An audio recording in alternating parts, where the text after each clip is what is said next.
नमस्कार. PCC news अर्थात Pimpri Chinchwad city news मध्ये आपल्या सर्वांचं स्वागत आहे. आज आपण आलो आहोत प्रभाग क्रमांक 4 मध्ये जे इच्छुक उमेदवार आहेत मनीषाताई मारुती परांडे यांच्याशी आपण जाणून घेणार आहोत की ही निवडणूक ते का लढवणार आहेत आणि पुढचे काय नियोजन असेल. मॅडम जी नमस्कार. पहिल्यांदा सांगा की काय म्हणजे या निवडणुकी संदर्भात काय नेमकी आपली तयारी आहे आणि ही निवडणूक आपण का लढवत आहे. सर नमस्कार. जय महाराष्ट्र. सर्वप्रथम मी मनीषाताई मारुती परांडे, भोसरी विधानसभा प्रभाग क्रमांक 4 दिघी बोपखेल येथून मी निवडणूक लढू इच्छिते आहे. कारण मी गेल्या 10 वर्ष सामाजिक काम करत आहे.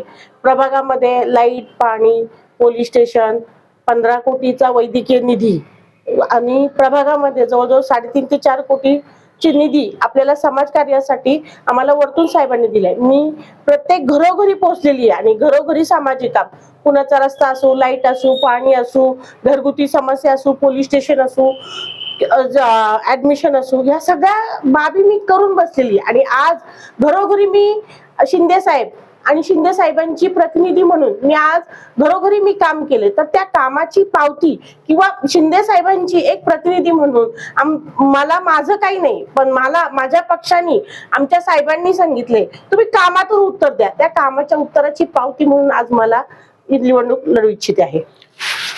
जसे की तुम्ही सांगताय मॅडम, त्या पद्धतीनं या निवडणूक लढवण्यासाठी नेमकी तुमची तयारी काय काय आहे.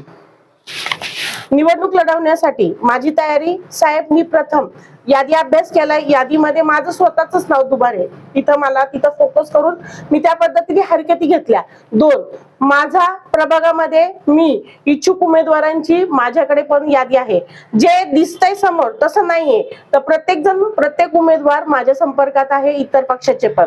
3, मी माझ्या प्रभागातील 4 उमेदवारांची जी गटरचना लागते ती सुद्धा मी माझ्या पद्धतीने तयार केलेली आहे. मला वाटत नाही मी कुठे कमी आहे.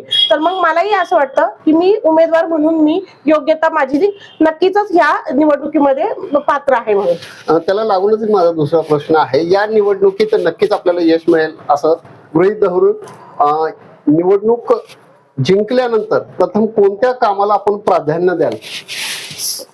सर, माझ्या प्रभागातील जर अडचणी बघितल्या तर प्रथम सर्वात पाणी आणि लाईट. माझ्या प्रभागात तासाला साहेब लाईट जात होती. मी आवाज उठवला. मी अक्षरशः शिंदे साहेबांच्या पर्यंत, जेव्हा साहेब मुख्यमंत्री होते, उपमुख्यमंत्री होते, माझा आवाज मी कुणी दाबण्याचा जरी प्रयत्न केला तरी मी लाईट, तिथं 2 दिवस लाईटी नव्हत्या, तेव्हा मी वरतून फोन लावायचे. तेव्हा कुठे अधिकारी वर्ग सुरळीत येऊन आज लाईटीचा प्रश्न जिथं दिवसभर नव्हती तिथं तासभर आली. दुसरा, पाण्याचा प्रश्न. साहेब, आपण बघतोय आम्हाला 24 तास पाण्याचं आव्हान होतं. 24 तास काय साहेब, माझ्या प्रभागात 8 दिवस पाणी नसतं. 8 दिवस. तर ते मेन महत्वाचं आहे. माझ्या प्रभागात एवढी हे वाटली, बाहेरची लोकांचा विषय नाही, पण त्याच्या माध्यमातून असुरक्षितता महिलांना वाटायला लागली. तर त्या संदर्भात पोलीस स्टेशनचं पण आम्हाला थोडस सहकार्य आहे. पण कधी माझ्या प्रभागातल्या लहान मुली रस्त्याने येताना सुद्धा घाबरतात. त्या सुरक्षिततेसाठी आपण कुणाला बोलावं, कुणाच्या दारात जावं, ही सुद्धा कुचंबना महिलांची व्हायला लागली. म्हणून महिला प्रतिनिधी म्हणून या भागात जेवढी गरज आहे त्यासाठी मला ही महत्वाची वाटते. दुसरं असं आहे की आम्ही इथं या परिसरात माहिती घेतली तर साधारणपणे 2003 पासून जे आहे हे आपलं समाजकार्य इथं चालू आहे. तर नेमकी तुमच्याबद्दल पक्षाची भूमिका काय राहिली.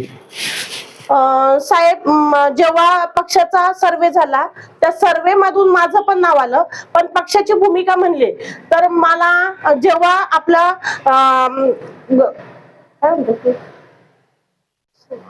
जेव्हा आरक्षण झालं साहेब, आरक्षण पडलं आणि जेव्हा ओपन ओबीसी यामध्ये जेव्हा मी बसले नाही तेव्हा पक्षाकडूनच मला आदेश आला की सर्वसाधारण मध्ये तुम्ही महिला म्हणून तुम्ही तुमची आम्हाला अपेक्षित आहे, इच्छुक म्हणून तुम्ही उमेदवारी जाहीर केली तरी काही हरकत नाही. त्या पद्धतीने पक्ष तुम्हाला सगळं पाठबळ देईल म्हटले. म्हणजे एकंदरीत पक्षाकडून पण मोठा तुम्हाला पाठिंबा आहे आणि ह्या निवडणुकीची तयारी आपण पूर्ण केली आहे असं गृहीत मानू.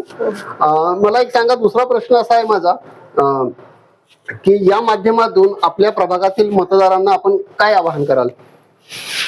ह्या प्रभागातून मतदाराला मी असं आवाहन करेन, आज आपण सगळेजण त्याचे जाहीर अहवाल वाटतात, पण हे अहवाल आपण आज नाही बघत. आज 17 ते 2026 म्हणजे 9 वर्षाचा कालावधी आहे. या 9 वर्षाच्या कालावधीत आपल्याला काय काय योजना आणि काय काय आपल्याला मिळणे त्याचं लोकांनी लक्षात घेऊन पुढच्या उमेदवाराला आपलं मत वायाला जाता कामा नये हे महत्वाचं आहे. आम्हाला 9 वर्षात पाण्याची अडचण आली, रस्त्याची अडचण आली, घरकामांची अडचण आली, परत तुम्हाला सांगते अनधिकृत बांधकामांची अडचण आली. आमच्या दिघीला पूर्ण बाहेर पडायला एकच मार्ग आहे, सगळीकडून आम्हाला आडी अडचणी आहेत. मग ह्या रस्ता, लाईट, पाणी या सगळ्यांसाठी उमेदवार पात्रतेचा असेल त्यालाच मत द्यावं आणि ह्याच ठाम भूमिकेवर मी पण आहे साहेब.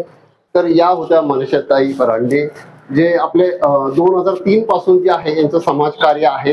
या प्रभागामध्ये खूप मोठं असं त्यांचं कार्य आहे. यांची आपण मुलाखत घेतलेली आहे. धन्यवाद.